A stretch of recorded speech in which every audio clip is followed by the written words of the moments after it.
Assalamualaikum warahmatullahi wabarakatuh. Perkenalkan, saya Muhammad Nofal Akbar dengan 2206-20077 dari kelompok 9, mata kuliah Psikologi Kepribadian, akan membahas tentang teori belajar sosial dari Albert Bandura. Baik, pertama, Albert Bandura adalah seorang psikolog yang lahir pada tanggal 4 Desember 1925 di kota kecil Mundare yang berasal dari negara Kanada dan wafat pada tanggal 26 Juli 2021 di Stanford, California, Amerika Serikat. Albert Bandura merupakan psikolog dan penggagas social learning theory atau dikenal dengan teori belajar sosial. Albert Bandura mengambil gelar sarjana psikologi klinis di Universitas British Columbia dan lanjut mengambil gelar diploma di Universitas Law.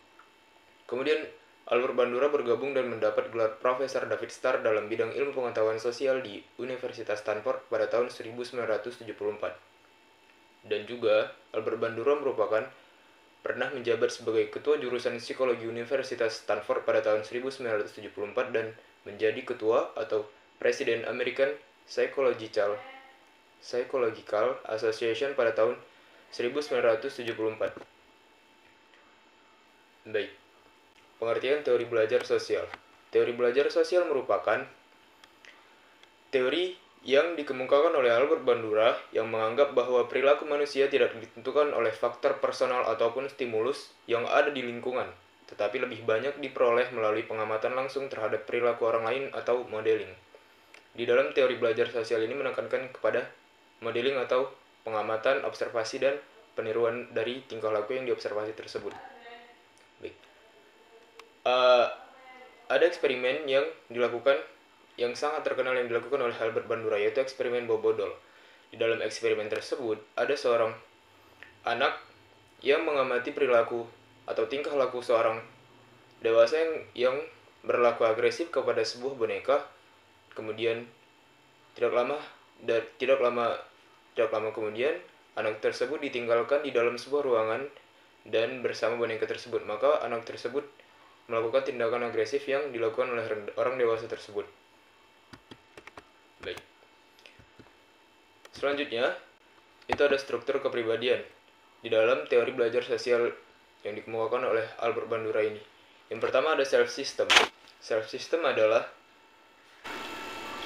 dengan mengamati orang lain, manusia terhindar dari tanggapan yang tak terhitung jumlahnya yang mungkin diikuti atau tidak diikuti dengan hukuman atau penguatan. Maksudnya, atau contohnya, itu anak-anak mengamati karakter di televisi dan mereka mengulangi apa yang mereka dengar atau apa yang mereka lihat tanpa ada sebuah imbalan dan mereka juga tidak mengharapkan imbalan tersebut. Baik, yang kedua ada self-regulation. Self-regulation ini itu terbagi menjadi dua faktor, yaitu faktor eksternal dan faktor internal. Yang pertama, faktor eksternal itu mencakup tentang standar evaluasi tingkah laku dan regulasi diri dalam penguatan atau dalam reinforcement. Baik, yang kedua, itu ada faktor internal. Yang faktor internal ini itu ada 3 di dalamnya, yaitu ada self-observation, judgmental process, dan self-response.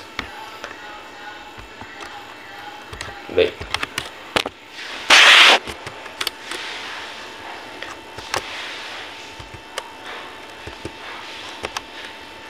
Yang ketiga itu ada self-efficacy. Di dalam self-efficacy ini, tindakan seseorang dalam situasi tertentu tergantung pada hubungan timbal balik perilaku, lingkungan, dan kognitif, terutama faktor-faktor kognitif yang berhubungan pada 4 hal. Yaitu, pertama pengalaman. Self-efficacy dapat diperoleh lewat 4 hal, yaitu pengalaman, pemodelan, persuasi sosial, dan keadaan fisik dan emosional. Assalamualaikum warahmatullahi wabarakatuh. Perkenalkan, nama Syahrido Ahmad Octaviano dengan NIM 2206-20095 dari kelompok 9, mata kuliah Psikologi Kepribadian, akan menjelaskan mengenai dinamika kepribadian teori belajar sosial Albert Bandura. Dalam dinamika kepribadian teori belajar sosial Albert Bandura terdapat vicarious reinforcement, expectation reinforcement, dan beyond reinforcement.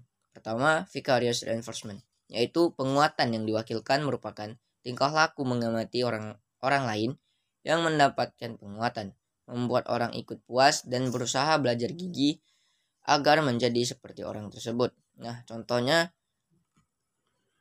seorang anak yang melihat temannya berkelahi karena perbuatan itu dipuji oleh teman sekelasnya yang lain, hal itu akan menjadi sebuah reinforcement yang mengarah kepada terjadinya perkelahian di waktu lain yang dilakukan oleh anak tersebut.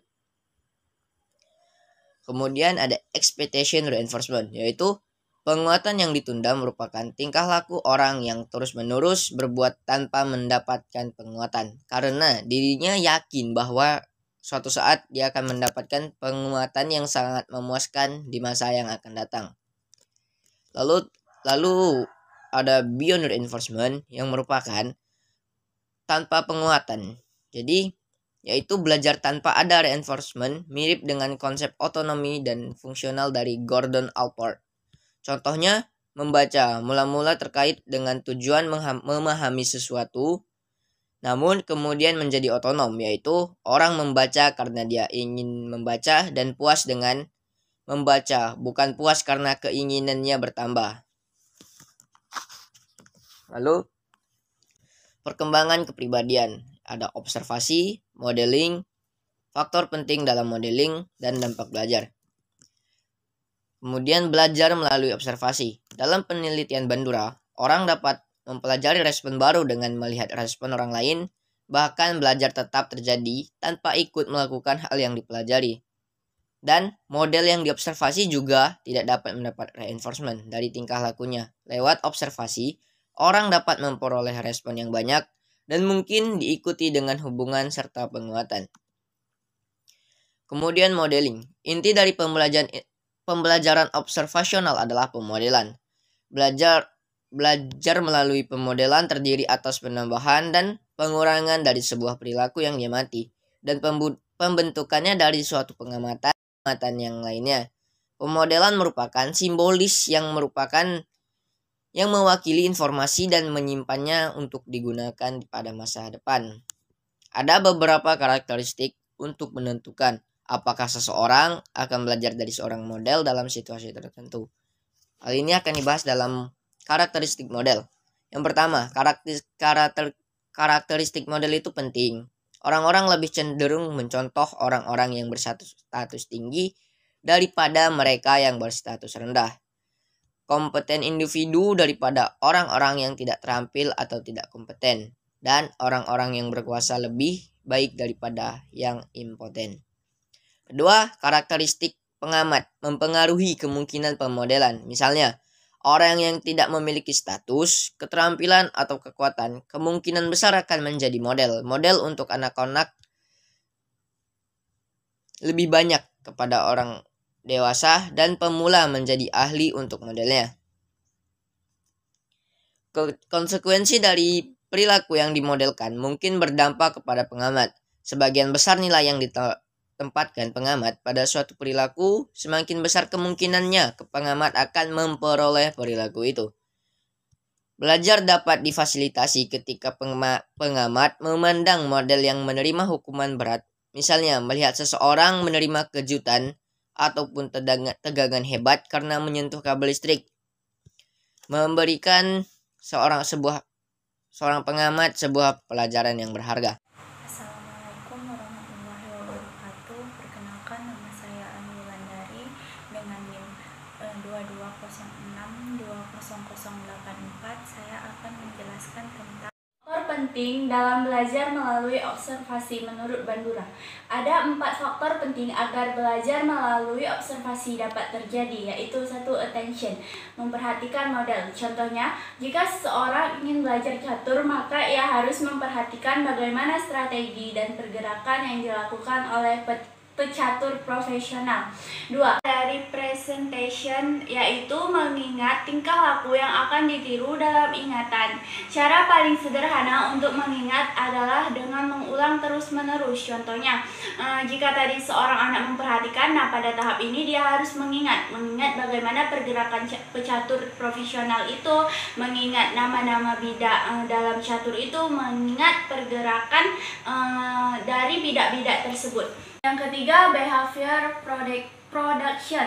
Di sini setelah memperhatikan dan mengingat, kemudian kita menghasilkan perilaku, peniruan tingkah laku dari model tersebut, mengubah gambaran menjadi tingkah laku. Contohnya, setelah si anak tadi memperhatikan cara orang bermain catur, yang kedua itu setelah dia mengingat, sekarang dia memperagakan atau melakukan dengan cara bermain catur itu dengan orang tua ataupun dengan temannya. Dan yang keempat itu adalah motivation. Pelajar harus memiliki motivasi agar dapat melakukan tingkah laku model yang diamatinya. Observasi mungkin memudahkan seseorang untuk menguasai tingkah laku tertentu. Tetapi kalau motivasi untuk itu tidak ada, maka tidak akan ada pembelajaran. Nah, contohnya tadi setelah dia melakukan itu dengan temannya, melakukan permainan catur dengan temannya atau dengan orang tuanya, dia berhasil memenangkan permainan catur itu, maka dia harus diberi pujian atas keberhasilannya itu oleh temannya atau oleh orang tuanya. Selanjutnya, dampak belajar. Setiap kali respon dibuat akan diikuti dengan dampak dan konsekuensi. Ada yang menyenangkan, ada pula yang tidak. Konsekuensi dari suatu respon mempunyai 3 fungsi, yaitu 1. Pemberi informasi. Sebuah informasi dapat disimpan dan kemudian dipakai membimbing tingkah laku di masa yang akan datang. Contohnya misalnya itu ketika seorang ibu mengatakan kepada anaknya, jika belajar dengan giat, dia akan memperoleh atau mendapat peringkat 1 di kelas. Nah, yang kedua itu ada motivasi tingkah laku yang akan datang. Penyajian data yang membuat orang dapat membayangkan secara simbolik tingkah laku yang akan dilakukannya sehingga ia bertingkah laku sesuai dengan apa yang diharapkan atau diramalkan. Dan contohnya misal, setelah si anak diberikan informasi kepada dari si ibu bahwa jika dia belajar dengan giat, dia itu akan mendapat peringkat di kelas. Nah, dia melakukan bertingkah laku dengan cara belajar di rumah dengan giat atau belajar di sekolah dengan giat, memperhatikan gurunya yang sedang menjelaskan dengan seksama. Nah, yang ketiga itu penguat tingkah laku. Keberhasilan berpeluang akan menjadi penguat sehingga tingkah laku menjadi berpeluang diulangi. Sebaliknya, jika dia gagal, maka akan membuat perilaku tersebut tidak diulangi. Contohnya itu, karena dia tadi giat belajar, maka dia berhasil mendapatkan peringkat 1 di kelasnya. Maka perilaku giat belajarnya itu akan dia ulangi terus menerus. Nah, jika sebaliknya, jika dia gagal, maka perilaku itu mungkin enggan untuk dia. Selanjutnya ada aplikasi teori belajar sosial. Yang pertama ada psikopatologi. Bandura menyatakan bahwa tingkah laku dapat efektif mengurangi reaksi kecemasan. Yang pertama, reaksi depresi. Standar pribadi dan penetapan tujuan yang terlalu tinggi membuat orang rentan mengalami kegagalan dan berakibat depresi. Orang yang depresi cenderung menilai rendah dirinya sehingga keberhasilan tetap dipandang sebagai kegagalan. Contohnya, seorang anak yang awalnya mendapat peringkat di kelasnya. Nah, namun kali ini dia gagal untuk mendapatkan peringkat itu. Nah, itu membuat dia sedih yang berlebihan gitu, dan menganggap dirinya tidak akan bisa atau tidak akan mampu lagi untuk mendapatkan peringkat itu lagi. Ya, yang kedua ada fobia. Perasaan takut yang sangat kuat dan mendalam sehingga berdampak buruk terhadap kehidupan sehari-hari seseorang. Bandura mengemukakan bahwa media seperti televisi dan surat kabar tanpa sengaja menciptakan fobia. Contohnya, seperti cerita seram tentang perampokan, tentang kekejaman pemerkosaan, pembunuhan berantai, sehingga membuat seorang merasa tidak aman, walaupun pintu rumah sudah terkunci dengan rapat. Yang ketiga ada agresi. Agresi ini diperoleh melalui pengamatan langsung dengan reinforcement positif dan negatif, latihan atau perintah dan keyakinan yang ganjil. Agresi ekstrim menjadi fungsi atau tidak mampu menyesuaikan diri dalam kehidupan sosial. Perilaku agresi akan menghasilkan respon perilaku yang berlebihan. Contohnya ini seorang anak yang susah untuk bergaul, dia diam, jadi di kehidupan sosial di dekat kawannya itu dia sering jadi bahan pembulian tuh, sering diejek-ejek gitu. Selanjutnya psikoterapi. Ada 3 tingkatan keefektifan suatu treatment, yaitu 1. Tingkat induksi perubahan, yaitu treatment yang dapat mengubah tingkah laku. Contohnya menghilangkan rasa takut pada ketinggian penderita akrofobia sehingga ia berani naik tangga yang tinggi. Yang kedua ada tingkat generalisasi, yaitu treatment yang memungkinkan terjadi generalisasi. Misalnya, penderita akrofobia itu tidak hanya berani naik tangga, tetapi juga naik lift, pesawat, dan lainnya. Yang ketiga ada tingkat pemeliharaan. Perilaku positif dapat berubah kembali menjadi perilaku negatif. Contohnya pada tingkah laku berhenti merokok, alkohol, atau narkotika yang harus terpelihara. Jika tidak, maka akan kembali melakukan tingkah laku tersebut. Selanjutnya ada metodologi. Bandura mengembangkan teori microanalytic approach, yaitu riset yang mementingkan asesmen detail sepanjang waktu untuk mencapai keselarasan antara persepsi diri dengan tingkah laku pada setiap tahap performansi. Tugas teknik ini cocok untuk strategi penelitian yang melacak perubahan setiap saat, penelitian yang menganalisis proses bukan hasil.